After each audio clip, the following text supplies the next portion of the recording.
नमस्कार, बहुत स्वागत आपका हमारे इस खास बुलेटिन में। मैं हूं आपके साथ अवंतिका श्रीवास्तव। विस्तार से खबरों पर चर्चा करेंगे, लेकिन उससे पहले एक नजर में देखिए कौन सी वो बड़ी खबरें होंगी जिन्हें लेकर बुलेटिन में आपको जानकारी हम देंगे। सबसे पहले बात होगी मध्य प्रदेश छत्तीसगढ़ के मौसम को लेकर, क्योंकि लगातार बारिश और ओलावृष्टि का दौर मध्य प्रदेश छत्तीसगढ़ में जारी है। आने वाले समय के लिए कहां अलर्ट है, ये भी आप तक पहुंचाएंगे जानकारी। आगे बढ़ते हुए दूसरी खबर पंडित धीरेन्द्र कृष्ण शास्त्री से जुड़ी होगी।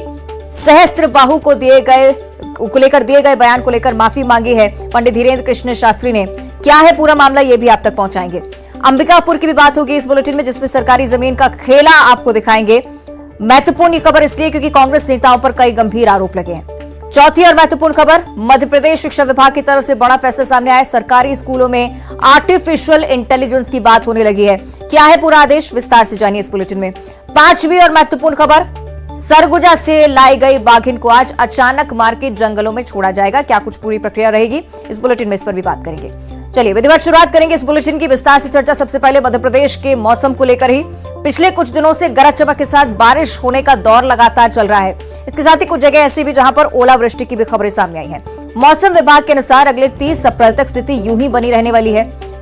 प्रदेश में पश्चिमी विक्षोभ की स्थिति काफी मजबूत है फिलहाल, इसके चलते यह स्थिति बनी रहेगी। मौसम विभाग के मुताबिक 30 अप्रैल तक प्रदेश में बारिश गरज चमक की स्थिति बनी रहेगी। साथ ही साथ कहीं कहीं ओलावृष्टि होने की भी संभावना, इसके साथ ही तेज हवाएं चलने की भी संभावना बनी हुई है। इसके अलावा विदिशा, रायसेन, दतिया, भिंड, कटनी, जबलपुर, नरसिंहपुर, पन्ना, सागर, ये तमाम वो जिले हैं जहां ओलावृष्टि होने की संभावना है। ये अलग अलग तस्वीरें अलग अलग जिलों से सामने आई हैं जो आपको हम लगातार दिखा रहे हैं। राजधानी भोपाल समेत कई ऐसे जिले जहां ओलावृष्टि और तेज बारिश का दौर जारी। कल तक के लिए अलर्ट जारी हुआ है। आने वाले समय में भी इसी तरह की बारिश होने की संभावना। तो आप देख रहे हैं कई स्थानों पर तेज हवाओं और बारिश का दौर जारी रहने वाला है। बेमौसम हो रही बरसात से आम जनजीवन पूरी तरह से अस्त व्यस्त हो चुका है। टीवी स्क्रीन पर आप 4 तस्वीरें फिलहाल देख रहे हैं। खरगोन, उज्जैन, मंदसौर और सीहोर से 4 तस्वीरें आपकी टीवी स्क्रीन पर। तेज हवाओं के साथ बारिश हुई। बेमौसम बारिश और आंधी तूफान की वजह से जनजीवन अस्त व्यस्त हो चुका है। तेज आंधी और तूफान के साथ साथ बारिश, कई पेड़ उखड़ गए हैं। मंदसौर सीतामऊ कृषि उपज मंडी में गेहूं पूरी तरह से भीग गया है। कई किसानों की उपज तेज पानी की वजह से बह गई है। पूरे जिले में लगभग सभी जगह तेज आंधी के साथ बारिश हो रही है और बारिश के साथ ओलावृष्टि की भी खबरें हैं।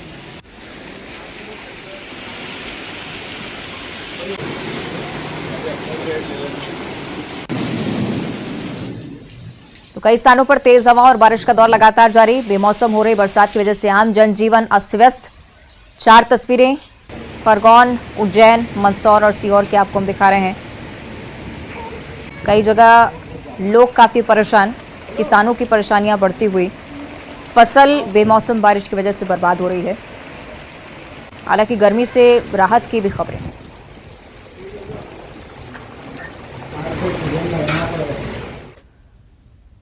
और इस बीच भोपाल से एक बड़ी जानकारी सामने आ रही है। नगर निगम ने ऐशबाग स्टेडियम का नाम बदल दिया है। बीजेपी के वरिष्ठ नेता स्वर्गीय कैलाश सारंग के नाम पर स्टेडियम का नाम होगा। स्टेडियम का नाम अब कैलाश सारंग हॉकी स्टेडियम रखा जा रहा है। जहांगीराबाद चौराहे से पुल पात्रा तक के मार्ग का नाम बदला गया है। पूर्व मुख्यमंत्री बाबूलाल गौर के नाम पर यह मार्ग होगा। निगम ने प्रस्ताव पारित कर आदेश जारी कर दिया है। भोपाल में नाम बदलने को लेकर मुहिम लगातार चल रही है। नगर निगम की तरफ से ऐशबाग स्टेडियम का नाम बदले जाने की खबर सामने आ रही है। बीजेपी के वरिष्ठ नेता रहे स्वर्गीय कैलाश सारंग हॉकी स्टेडियम, अब ऐशबाग स्टेडियम का यह नया नाम। साथ ही साथ एक और मार्ग राजधानी भोपाल में जिसे अब बदला जा रहा है, जिसका नाम बाबूलाल गौर, इस मार्ग का नया नाम होगा। जहांगीराबाद चौराहे से एस्टॉल कॉलेज होते हुए पुल पात्रा तक के मार्ग का नाम बाबूलाल गौर मार्ग होगा।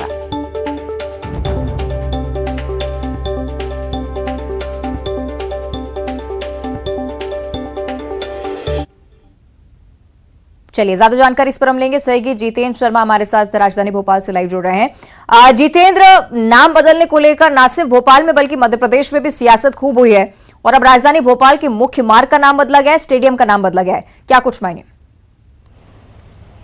बिल्कुल अवंतिका, अगर बात करें तो राजधानी भोपाल में नाम बदलने का जो है सिलसिला ज़्यादा चल रहा है। नाम बदलने को लेकर परिषद में कई सारे नाम परिवर्तन किए गए हैं। अगर बात करें तो बरखेड़ा पठानी अब स्वर्गीय जो है लाल बहादुर शास्त्री के नाम पर जाना जाएगा। वहीं अगर बात करें तो जो ऐशबाग स्टेडियम है वो स्वर्गीय कैलाश सारंग के नाम पर जाना जाएगा। और वहीं जहांगीराबाद से एक्सटॉल कॉलेज तक का जो सड़क मार्ग है वो स्वर्गीय बाबूलाल गौर के नाम पर जाना जाएगा। और लालघाटी से आगे का जो मार्ग है वो कैप्टन वरुण के नाम पर जाना जाएगा। मगर सबसे बड़ी बात यह है कि नाम बदलने से क्या इलाके की सूरत या सीरत बदल जाएगी, इस पर भी नगर निगम को ध्यान देना होगा। क्योंकि कई ऐसी जगह के नाम बदले गए हैं मगर वहाँ की तस्वीर आज तक नगर निगम नहीं बदल पाया। तो जाहिर सी बात है वहाँ पर मूलभूत सुविधा देना होगा। आज वहाँ पर फिर भी सड़क पर गड्ढे हैं, लाइट नहीं है, तो ऐसी व्यवस्था भी नगर निगम को बदलना होगी। क्योंकि नाम और बोर्ड बदलने से कुछ नहीं होता, विकास बहुत ज़्यादा जरूरी है। अवंतिका, बिल्कुल ठीक आप कह रहे हैं जितेंद्र। और जब मध्य प्रदेश में या ये कहें कि राजधानी भोपाल को लेकर मुख्य तौर पर अगर बात की जाए, रानी कमलापति स्टेशन के नाम को लेकर भी काफी सियासत हुई। विपक्षी दल लगातार इस मुद्दे को उठा रहे हैं, जिस तरह से आप भी इसका जिक्र करें जितेंद्र के विकास बढ़ना चाहिए, नाम बदलने से शायद कुछ खास फर्क ना पड़े। इसे लेकर अन्य दल क्या सोचते हैं, क्या कुछ प्रतिक्रिया सामने आ सकती हैं अब? बिल्कुल, अब विपक्ष अपना काम जरूर करेगा, विपक्ष भी आरोप लगाएगा। मगर हम आपको बताना चाहते हैं कि ऐशबाग स्टेडियम आज जिस जर्जर हालत में है, वहाँ पर ऐशबाग थाना चल रहा है। इन सारी चीज़ों पर भी नगर निगम को ध्यान देना चाहिए। इसके अलावा जहांगीराबाद से लेकर पुराने भोपाल तक आने का जो सड़क मार्ग है, इतना इंक्रोचमेंट है, सड़क पे पूरे गड्ढे हैं, रास्ते में जाम है, तो उस दिशा में भी नगर निगम को सोचना चाहिए। वहीं अगर बात करें तो बरखेड़ा पठानी की भी सूरत नगर निगम को बदलना चाहिए। क्योंकि नाम बदल दिया गया है मगर वहाँ पर विकास नहीं हो रहा है। और अभी हाल ही में बरखेड़ा पठानी में लोगों ने स्थानीय विधायक का पुतला जलाया और इधर भोपाल में भी मेयर का विरोध किया गया। तो जाहिर सी बात है नाम बदलने का काम अलग है मगर काम नजर नहीं आ रहा है। चलिए, इस पर सियासी मायने क्या कुछ कहते हैं ये भी हम समझेंगे। जितेंद्र आप बने रहिएगा हमारे साथ। कांग्रेस की तरफ से आरपी सिंह जी हमारे साथ जुड़ रहे हैं। आरपी सिंह जी, बहुत स्वागत करती हूँ आपका न्यूज 18 पर। और ये बड़ा ऐलान निगम की तरफ से हो रहा है, स्वर्गीय कैलाश सारंग के नाम पर ऐशबाग स्टेडियम का नाम होगा, आपकी प्रतिक्रिया इस पर? देखिए, क्या इसमें ऐसा ऐतिहासिक है और जब जनता रिपोर्ट कार्ड के लिए तैयार है, रिपोर्ट कार्ड आज भारतीय जनता पार्टी को मध्य प्रदेश में देनी है, उस समय सिर्फ नामकरण को लेके और इश्यूज का गोलपोस्ट शिफ्टिंग और उसके साथ ही साथ पुराने सामान की नई पैकेजिंग तब तक करेगी भारतीय जनता पार्टी। जो कांग्रेस ने दिया उसी का नामकरण बदल के आप क्या जताना चाहते हैं? दूसरी बात यह है कि जो चीजें पहले से इस तरह के जब भी नामकरण परिवर्तित होते हैं उसमें जिस प्रकार का खर्चा आता है वो भी अल्टीमेटली जो है जनता की गाड़ी कमाई से ही जाता है। नामकरण इतना आसान काम नहीं होता है, उसके बाद जो पूरा प्रोसेस होता है नोटिफिकेशन का, उसमें जनता की गाड़ी कमाई बेशुमार बहाई जाती है। तो ये क्या जताना चाहती है भारतीय जनता पार्टी? और जब उनकी रिपोर्ट कार्ड में बिल्कुल फेल है तो इस प्रकार के छोटे छोटे इवेंट आयोजित करके जनता को अब आकृष्ट नहीं कर पाएगी। जनता में बहुत रोष है और जनता इसको स्वीकार भी नहीं करेगी कि उनकी जेब से पैसे निकाल कर और इस प्रकार के इवेंट किए जाए। बिल्कुल, आरपी सिंह जी, इस बात का आप ठीक तरह से जिक्र भी कर रहे हैं कि विकास पर ज्यादा फोकस होना चाहिए। इसे लेकर बीजेपी की तरफ से भी प्रतिक्रिया हम समझ लेते हैं। राकेश शर्मा जी हमारे साथ जुड़ रहे हैं। राकेश जी, बहुत स्वागत आपका न्यूज 18 पर। कांग्रेस की तरफ से कहा जा रहा है कि विकास पर अगर बीजेपी ज्यादा ध्यान दे तो बेहतर होगा। देखिए, मेरा तो ये कहना है कांग्रेस के नेता जो काला चश्मा विरोध का पहन के बैठे हैं उनको अपना पहला चश्मा उतार के नजर घुमाना चाहिए कि विकास क्या होता है। आज सड़क पे दिखाई दे रहा है विकास। और राकेश जी, आपको भी मोतियाबिंद का ऑपरेशन कराना चाहिए। आरपी सिंह जी, एक सेकेंड, राकेश शर्मा जी बोलो, उसके बाद आपका जवाब देंगे। राकेश जी, इस शब्द का बिल्कुल उपयोग मत कीजिए। आप भाषा में मर्यादा रखिए। ठीक है आरपी सिंह जी, अमर्यादित भाषा का उपयोग करेंगे तो ठीक नहीं होगा। ठीक है, जवाब दूंगी मैं आरपी सिंह जी। राकेश जी बोलिए। जरा मैडम इनसे पूछिए कि काला चश्मा कौन सी अमर्यादित भाषा होती है और ये विपक्ष में नहीं है क्या? ठीक है आरपी सिंह जी, कौन से आपने मध्य प्रदेश में भाजपा की सरकार है, हमारा काम है विकास करना, चिल्लाइए मत। और हम भी उपयोग कर सकते हैं लेकिन हम पार्टी से आते हैं। हम पार्टी से नहीं आते, पार्टी से आते हैं हम। ठीक है, चलिए इस तरह से चर्चा नहीं हो पाएगी। हालांकि शुक्रिया आप दोनों का हमारे साथ जुड़ने के लिए, लेकिन नाम बदला गया है, सियासत भी देखिए भरपूर हो रही है, दोनों ही दल एक दूसरे पर आरोप प्रत्यारोप लगा रहे हैं, लेकिन देखना होगा जनता इसे किस तरह से देखती है। आगे बढ़ते बात करेंगे रायपुर की, जहां भाटा गांव में सड़क हादसे पर एक बड़ा अपडेट निकलकर सामने आ रहा है। कार चालक सिद्धार्थ वैद के खिलाफ इरादतन हत्या का मामला दर्ज हुआ है। आरोपी की तलाश में पुलिस की दबिश लगातार देखने को मिल रही है। टैगोर नगर स्थित घर समेत कई स्थानों पर दबिश दी गई। सोमवार को तेज रफ्तार मिनी कूपर कार ने ऑटो चालक को रौंदा था। हादसे में फिल्टर प्लांट की दीवार से टकराई थी कार। आरोपी चालक अभी भी फरार चल रहा है। उसकी तलाश में पुलिस लगातार दबिश दे रही है अलग अलग जगहों पर। यह बड़ा अपडेट, इरादतन हत्या का केस दर्ज हुआ है कार चालक के खिलाफ। आरोपी की तलाश में पुलिस लगातार सर्चिंग ऑपरेशन भी चला रही है। टैगोर नगर स्थित घर समेत कई स्थानों पर दबिश दी गई। सोमवार को तेज रफ्तार मिनी कूपर कार ने ऑटो चालक को रौंदा था। तस्वीरें भी हम आपको दिखा रहे हैं। फिल्टर प्लांट की दीवार से कार टकराई थी। सहयोगी युगल हमारे साथ ज्यादा जानकारी के लिए जुड़ रहे हैं। युगल, क्या कुछ अपडेट इस मामले में? देखिए अवंतिका, बेहद ही दर्दनाक ये सड़क हादसा था और रफ्तार के कहर के साथ साथ रईस यादव की जो मनमानी या फिर कह सकते हैं कि इस तरह के ये जो घटना हुई है, इतनी तेज जो मिनी कूपर कार थी कि जो चंदन यादव है उसकी मौके पर ही मौत हो गई।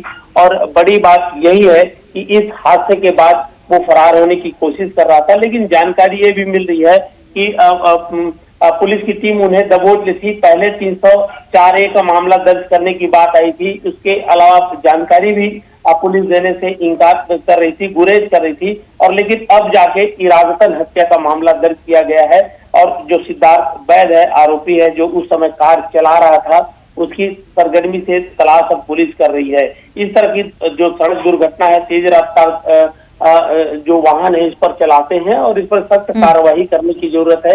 अवंतिका, देखिए ये सौभाग्य ही कहा जाता है और यात्रियों का काफी भीड़ भाड़ इलाका है, लेकिन एक व्यक्ति इसकी चपेट में आया और काफी भीड़ भाड़ वाला इलाका है। अगर समय कुछ और होता तो कई लोगों की जान जा सकती थी। अब जो सिद्धार्थ वैद है वो फरार है। फिलहाल टिकरापारा पुलिस है वो इसे तलाश करने की कोशिश कर रही है। जी ठीक है, शुक्रिया आपको युगल जानकारी के लिए।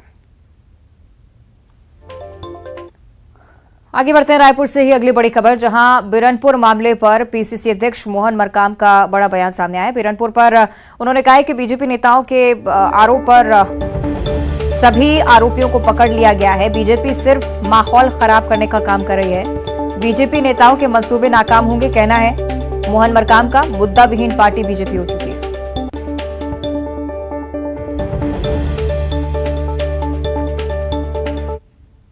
थे बिरनपुर घटना में उन आरोपियों को छत्तीसगढ़ पुलिस ने उनको गिरफ्तार किया है, उनको जेल भी भेज दिया है। अगर कोई अन्य आरोपी हैं तो उनको भी पकड़ने का प्रयास करेगी, मगर भारतीय जनता पार्टी उसको हवा देने का प्रयास कर रही है। भारतीय जनता पार्टी के मंसूबे पूरे नहीं होंगे, क्योंकि भारतीय जनता पार्टी के पास कोई मुद्दा नहीं है। मुद्दा विहीन भारतीय जनता पार्टी इस ढंग से मुद्दों को भड़काने का प्रयास करने का प्रयास किया जा रहा है, मगर भारतीय जनता पार्टी के बहकावे में छत्तीसगढ़ की जनता, बिरनपुर की जनता नहीं आने वाली। चलिए, ज्यादा चर्चा इस पर हम करेंगे। डिप्टी न्यूज एडिटर अभिषेक शुक्ल हमारे साथ फोन लाइन पर जुड़ रहे हैं। अभिषेक जी, लगातार बिरनपुर का मामला छत्तीसगढ़ में तूल पकड़ता हुआ, और वो सिर्फ इसलिए शायद अब चर्चा में क्योंकि इतने दिनों बाद बीजेपी के लोग वहां पर मिलने पहुंचे थे, लेकिन मोहन मरकाम कह रहे हैं कि मुद्दा विहीन है बीजेपी। क्या कुछ मायने? बिल्कुल, देखिए बीरनपुर में कल बीजेपी के पूर्व सीएम रमन सिंह और नेता प्रतिपक्ष वहां पर गए हुए थे, और स्वाभाविक सी बात है जब बीरनपुर में जो भी कुछ हुआ अच्छा नहीं हुआ और काफी सेंसिटिव मसला वहां पर हुआ। हालांकि कई लोगों की गिरफ्तारियां भी वहां पर हुई दोनों तरफ से, लेकिन स्वाभाविक है जब विपक्ष जाएगा तो उस पर कुछ न कुछ बयानबाजियां जरूर होंगी, और यही कुछ यहाँ पर हुआ है। पूर्व मुख्यमंत्री ने कहा है, सीधा आरोप लगाया है कि जो आरोपी हैं उन सभी लोगों की गिरफ्तारी यहाँ पर नहीं हुई है, और ये बात उन्होंने परिवार के हवाले से कही कि जो मृतक भुवनेश्वर साहू है उसके परिवार ने इस बात को कहा है कि सभी लोगों की गिरफ्तारी नहीं हुई। इसी पर पलटवार करते हुए मोहन मरकाम ने कहा कि सभी आरोपियों की गिरफ्तारी हो गई, और बीजेपी के पास क्योंकि कोई मुद्दा नहीं है इसीलिए बीजेपी इसे लगातार एक इशू के तौर पर बना रही है। जो धार्मिक सौहार्द है उसे बिगाड़ने की कोशिश वहां पर करती है वो जाकर। तो ये आरोप प्रत्यारोप का दौर है लगातार। अवंतिका, इस पर मामला गरमाया हुआ है। बीजेपी कांग्रेस दोनों ही तरफ से बयानबाजियों का दौर यहाँ पर चल रहा है। ठीक है, बहुत शुक्रिया आपका अभिषेक जी जानकारी के लिए। और भोपाल से अगली बड़ी खबर की ओर रुख करेंगे। जिस तरह से हम बात करते हैं, बागेश्वर धाम के पंडित धीरेन्द्र कृष्ण शास्त्री ने माफी मांगी है। क्या है पूरा मामला, ये आपको बता दें। भगवान सहस्त्र बाहु पर उनकी तरफ से एक बयान सामने आया था, जिसे लेकर अब विरोध किया जा रहा था, और अब सोशल मीडिया पर ट्वीट कर उन्होंने इस बयान पर खेद व्यक्त किया है। किसी की भावना आहत हुई हो तो क्षमा चाहता हूं। बागेश्वर धाम के पंडित धीरेन्द्र कृष्ण शास्त्री की तरफ से लिखा गया है, सहस्त्र बाहु को लेकर जो भी कहा उस पर खेद है। तो ये ट्वीट की तस्वीरें भी हम आपको दिखा रहे हैं पंडित धीरेन्द्र कृष्ण शास्त्री की तरफ से। और अब चर्चा करेंगे अंबिकापुर की, जहां सरकारी जमीन की फर्जी रजिस्ट्री का मामला सामने आया है। ग्राम पंचायत भटको के ग्रामीणों ने थाने में शिकायत दर्ज करवाई। खाद्य मंत्री के निजी सचिव और कांग्रेस नेताओं पर गंभीर आरोप लगे हैं। करीब 100 एकड़ गौचर भूमि को अवैध तरीके से बेचने का गंभीर आरोप। मामले में खाद्य मंत्री अमरजीत भगत ने जांच के आदेश दे दिए हैं। जिला प्रशासन को जांच कमेटी बनाकर कार्रवाई करने के निर्देश भी उनकी तरफ से जारी हो चुके हैं। बतौली ब्लॉक के ग्राम पंचायत भटको और करदरा का यह पूरा मामला। ब्लॉक के विभिन्न ग्रामों में सरकारी जमीन का पट्टा बनवा करके जमीन अफरा तफरी करने की शिकायत ग्रामीणों के द्वारा की गई है। शिकायत को मैंने संज्ञान में लेते हुए और जिला प्रशासन को निर्देशित किया है, तत्काल इसमें जांच कमेटी बनाए और कार्रवाई कर उन अवैधानिक पट्टा को तत्काल निरस्त करें। इसमें यथाशीघ्र की गई कार्रवाई से मुझे अवगत है। और बात मध्य प्रदेश की, शिक्षा विभाग का एक बड़ा फैसला आज सामने आया है। सरकारी स्कूलों के छात्रों को तकनीकी शिक्षा दी जाएगी। ये बड़ी बात शिक्षा विभाग की तरफ से कही गई है। छात्रों को आर्टिफिशियल इंटेलिजेंस और संचार प्रौद्योगिकी पढ़ाया जाना है। 9वीं से 12वीं के छात्रों को इसी सत्र में ये सब पढ़ाया जाएगा। AI, ICT विषय, दोनों विषयों को वैकल्पिक रूप से छात्र चुन सकेंगे। 11वीं और 12वीं में किसी भी संकाय के छात्र दोनों विषयों को पढ़ सकेंगे। आर्टिफिशियल इंटेलिजेंस की पढ़ाई को लेकर मध्य प्रदेश शिक्षा विभाग की तरफ से ये नई पहल।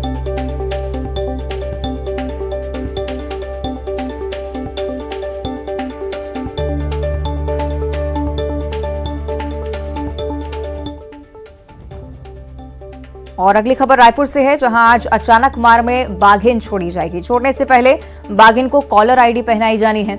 सरगुजा से इस बाघिन को पकड़ने में सफलता हासिल हुई थी और अचानक मार के जंगल में इस बाघिन को फिलहाल छोड़ा जाएगा। पूरी तरह से स्वस्थ होने के बाद अब बाघिन को अचानक मार टाइगर रिजर्व में छोड़ा जा रहा है। जंगल सफारी में ही बाघिन का इलाज चल रहा था।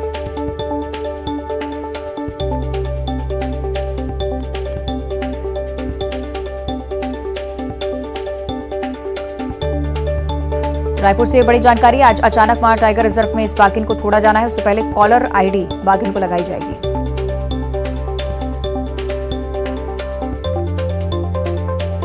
अचानक मार के जंगल में बाघिन को छोड़ा जाना है। आपको बता दें कि बीते दिनों ये खबरें सामने आ रही थी कि कुछ ग्रामीणों पर भी इस बाघिन ने हमला किया। कुछ चोट के निशान भी बाघिन पर पाए गए थे। इस वजह से बहुत जरूरी था कि वन विभाग इस ओर ध्यान दे। हालांकि ग्रामीणों की सुरक्षा के लिए भी वन विभाग पूरी एहतियात बरत रहा है। मुनादी कराई गई है। आसपास लोगों से भी अपील की गई है कि जंगलों में फिलहाल ना पहुंचे। सरगुजा से इस बाघिन को पकड़ा गया था और आज अचानक मार टाइगर रिजर्व में इस बाघिन को छोड़ा जाना है। पूरी तरह से स्वस्थ है फिलहाल अब ये बाघिन। जंगल सफारी में इसका इलाज हो रहा था।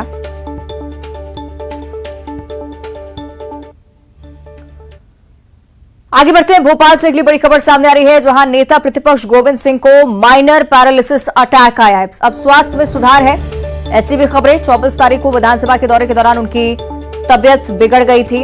तभी अचानक से चक्कर आने की वजह से आनंद फानन में उन्हें ग्वालियर में भर्ती करवाया गया था।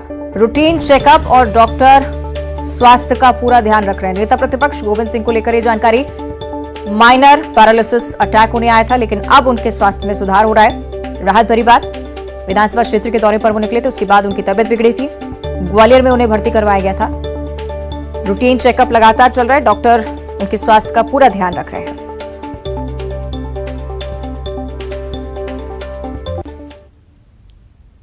और बुलेटिन में इतना ही। देखते रहिए न्यूज़ 18।